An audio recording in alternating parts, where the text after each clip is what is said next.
ॐ यं ब्रह्मा वरुणेन्द्ररुद्रमरुतः स्तुन्वन्ति दिव्यैस्तवैर्वेदैः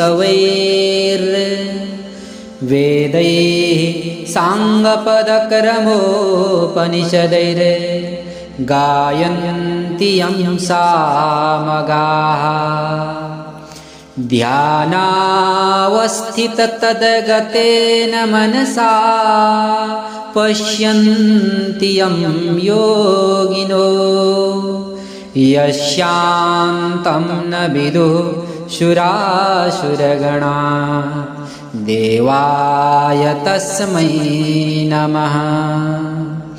श्रीमच्चन्दनचर्चितोज्ज्वलवपुः शुक्लाम्बरा मल्लिका मालालङ्कृतकुण्डला प्रविलसन् मुक्तावली शोभिता सर्वज्ञाननिदानपुस्तकधरा रुद्राक्षमालाकरा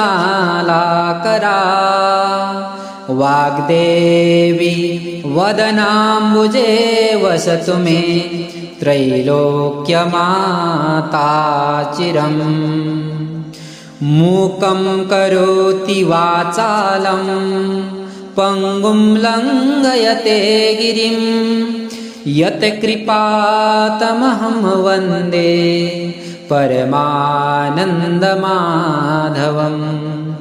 नमो भगवते तस्मै व्यासायामिततेजसे यस्य प्रसादाद्वक्ष्यामि नारायणकथामिमाम्।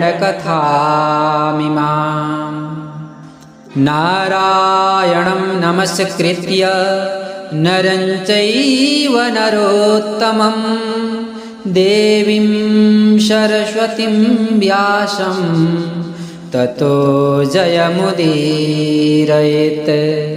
साष्टाङ्गं नमनं कृत्वा स्वस्थानीं परमेश्वरीं कथां सुदुपमां देव्याः श्रुत्वाभीष्टफलं लभेत्। ॐ श्री स्वस्थानी परमेश्वर्यै नमो नमः। अंतिम मारायको पुष्पांजलि। ॐ